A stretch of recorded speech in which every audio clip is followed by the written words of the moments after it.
各位，金满箱，银满箱，转眼乞丐人皆谤。闹哄哄，你方唱罢我登场，到头来都为他人做了嫁衣裳。你说这个人呢，有多少钱是个头呢？你会满足呢？我来告诉大家，人性就告诉你了，永远不会满足。一个中国的霸狼的一个小哥，逆袭成了有4000万粉丝的中国头部的网红，年收入都过亿，仍然不满足。结果呢，央视点名他偷税。大家都知道啊，偷税那就说明他自己的网红之路就断绝了，那个账号马上就要被全网封了。说起这个，我又想起司马南先生了，是吧？你看，一偷税人就没了，在网络上。那这位网红叫白冰，在全网呢有4000万粉丝。结果呢，国家税务总局说呢，他偷税900多万，追缴税款，再加上滞纳金、罚款，合计1891万。这些款项呢，他没打扣，一把拿出来交了罚款。但是交了罚款也不行了呀，网红之路就断绝了呀。那位说他怎么偷的税呢？这个涉案时间呢，仅仅是2021到2024 3年的时间。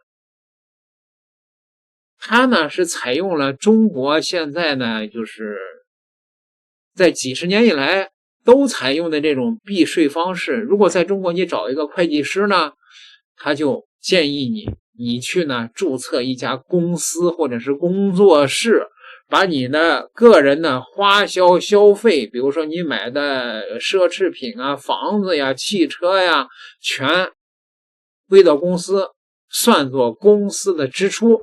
这样的话呢，就能为你省下不少的个人所得税。因为个人的收入和个体户公司的收入这个交税的比例不一样。这是中国所有的避税的会计师建议你做的事情。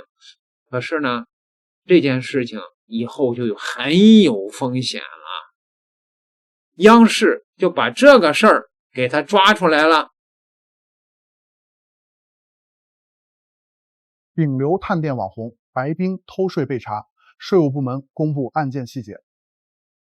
白冰，短视频博主，在某网络视频平台粉丝量超4000万，是美食探店类的头部网红。然而，国家税务总局调查发现，白冰在网络平台的变现方式主要是广告合作，且佣金不菲。但白冰自2021年以来申报的个人收入金额长期偏低。稽查人员随即对白冰的关联企业展开全面梳理，这不查不知道，由白冰直接或间接持股的企业竟多达10余家，其中一户注册在重庆的个体工商户显得格外可疑。我们发现白冰在重庆注册的这个个体工商户长期进行大额申报经营收入，工商信息中却无参保人员，也就是说没有长期固定的工作人员。因此我们就高度怀疑这个个体户可能并没有实际经营活动。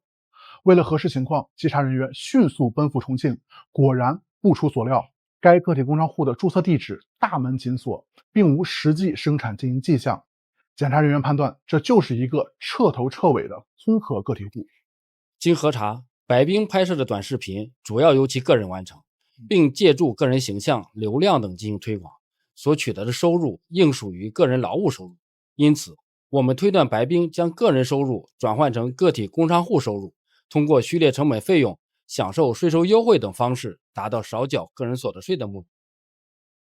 此外，几张100万元的大额劳务费发票的出现，让稽查人员发现了新的线索。这是由山东的一家人力资源管理公司开具给白冰任职公司的劳务费发票。究竟是什么业务会产生这么大的劳务费用？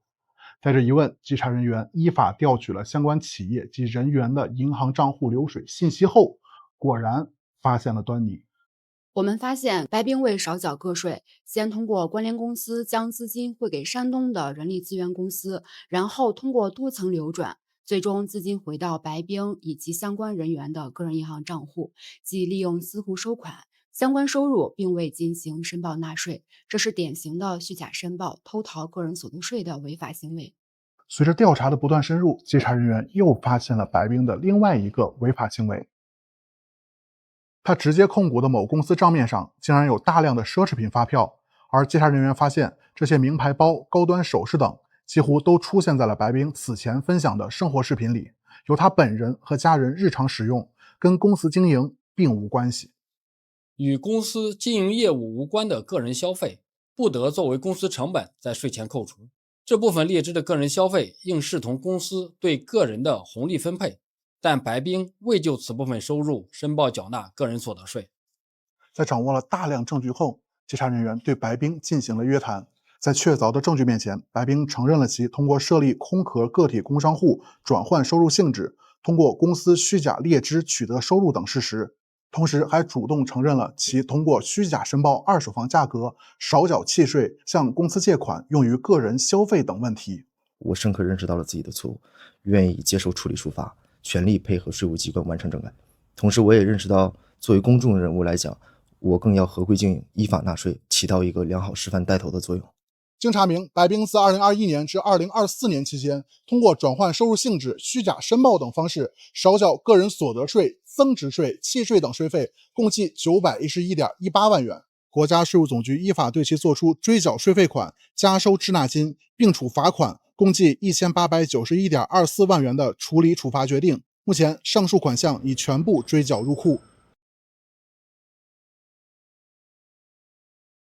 这位博主连谢霆锋都亲自下厨招待，他就是白冰网络上的传奇人物。25岁就能开上兰博基尼，在寸土寸金的上海坐拥上亿别墅，出入皆是高档场所，一顿饭钱可能是普通人几个月的工资。不仅如此，近期兵哥车库曝光，那场面太震撼，2台牌照超绝的杜卡迪，价值起码300万，还有1000万级别的兰博基尼大牛750 SD， 全国仅有6台，更别提那辆落地近380万的奔驰大 G。这么多豪车加起来超2000万，如此惊人财富，他究竟是如何积累的？总有反贼告诉你说中国阶层固化，你没有上层的关系，你在中国永远跨越不了阶层。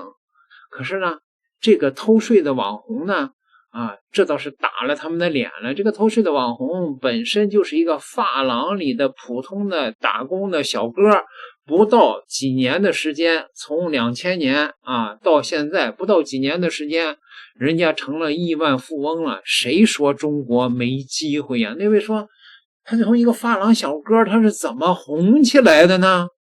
他是全网最不会吃东西的博主，明明是开着兰博基尼的有钱人，但每次出入豪华餐厅都是一副没见过世面的样子。1600块的惠灵顿牛排当成大肘子啃，凭着强烈的反差感一跃成为1000万级网红，却在巅峰时期因为外滩狂轰油门啃咬公共餐具被嘲没有公德心。今天就来盘点一下网红白冰的走红之路。相信很多网友都是通过美食博主认识白冰的，但其实白冰之前是一个爱车人士，视频中无一例外都是炫酷的机车以及他撩妹的情节，这样的视频一拍就是2年。但是因为视频太过单一，白冰的事业也进入了瓶颈期，于是在2020年白冰的视频中加入了和粉丝的互动。这时的白冰不仅会邀请粉丝坐车，还会和粉丝聊天，但是这个套路并不是白冰的原创，因为痞又靠着粉丝线下的互动人气大增，于是网上就掀起了和粉丝互动的热潮。直到2021年开始之前的机车男孩摇身一变成了美食探店博主。之所以有这样转变，是因为有一次白冰遇到了一个路人，两人很快成了朋友。因为这个路人即将要离开上海，所以白冰就主动请他吃饭。在饭桌上，白冰也被这个努力的男孩所感染。白冰分享了自己的经历。我从上啊14的时候出去打工，干他妈3月服务员，传菜要老吃东西，老板给我开了。他说我爸你这不行啊，自己就干到广东去打工了，在工厂里面干了大概2年吧，自己攒了0.5，几年的时候就1个月赚个7、8千块钱，多了。有个主力，然后干了1年多到2年吧。我爸说你去学点啥吧，我爸说你天天捣鼓你那节儿包，他说你要不你就去学个美容理发。他起码这个职业风吹不着日晒不到。我说可以啊，拿了着我自己赚了点钱，我就去河南学了美容美发。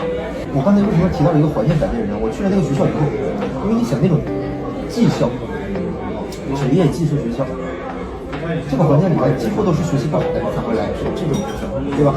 到了这种学校以后呢，我就没改变，又开始爱玩，就2、3个哥们儿。我租个房子在一个学校过，那3个月的课程大概就去过3次了。然后后来出来以后真洗头，学完这3个月以后毕业了，去到第2年的时候，我这人脾气又冲，我不说洗头洗不好，人家骂我，我就骂人，让人打起。好几次这种事儿发生了以后，老板他就也就开了，他说那老汉不干了，然后在这个体系干了2、3年，后来慢慢。这也是白冰第一次透露自己的发家史，从10几岁就开始打工，后来学美容美发。但是白冰突然发现自己干不了服务行业，于是白冰就开始创业。短短几年，白冰的事业有了不错的发展。从此之后，白冰喜欢上了和粉丝聊天，所以没多久，白冰就推出了和粉丝吃饭的系列。没想到第一个视频，白冰就遇到了滑铁卢。我操！你高头戏，你玩不起，你个小垃圾！你让白冰没想到的是，这个视频的流量非常的不错。正因如此之后，白冰就形成了自己的一套模式。而美食博主那么多，白冰却能脱颖而出，除了出手阔绰，和他那接地气的吃法脱不了关系。白冰吃的一般都是非常珍贵的食材，但是白冰总是一脸憨憨的拿手抓着，用非常接地气的吃法解决掉美食。明明那么有钱，却一副没有见过世面的样子。白冰还总是像刘姥姥进了大观园那样东瞧瞧西看看，不管吃到什么都只会夸好吃好吃，这和人们观念里那种经常出入高档餐厅已经习以为常的有钱人完全不一样。这种反差一下子就拉近了观众的距离。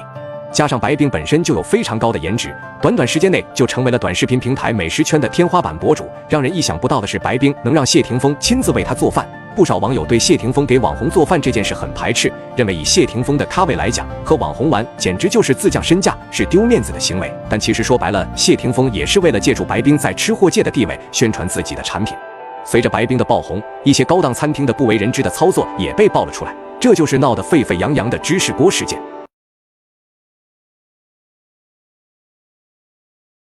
我从来都没有想过我这辈子可以赚到这么多钱，我的天啊！你觉得白冰的账号为什么1年可以赚7000万？最早去做短视频的时候，他就做的是颜值账号，但事实上他做了2年，流量没有任何起色。他的转机其实出现在20年，他给视频增加了一个元素2倍，这个时候才真正上的火了一把，他的粉丝大概涨到了500万。但这样来的粉丝没办法变现，所以在21年进入了美斯探店的赛道。那直到现在，他全网的粉丝已经突破4000万了。那为什么白冰可以做到顶流？我们拆解完他账号，就发现他真正的关键，我们叫做暴露式的反差。而且这个方式其实每个账号都可以拿去复制的。就比如说，你是不是觉得开豪车、戴名表、吃5位数一只的螃蟹，你普通人生活是很远的，是有距离感的？但是白冰恰好是相反的，他的特点就是戴名表、开豪车，但是是一种没有见过世面的样子。这里才是他能够快速出圈，去收获这么多粉丝粘性的一个核心的密码。像卖服装卖的最好的，不是那种 P 图拿身材的，而是那些主动暴露自己胯宽腿粗、梨形身材的。所以他一条视频就拿到20万的点赞，除了销量做到200万级。所以你完全可以大方的去暴露你自己的缺点，学会主动的示弱，就可能像他们一样去做出100万的爆款。其实类似的方法很多，我把在雷军小米运营1500万粉丝，包括在幕后合作运7个头白。明白了吧？一个发廊小哥确实能够在中国这个神奇的大市场里面逆袭，成为年入亿万的富豪。可是呢，人心不足蛇吞象啊！为了那么每年逃漏那么200-300万的税，把自己每年收入上亿的事业给折腾没了。点个订阅吧，咱们下期再聊。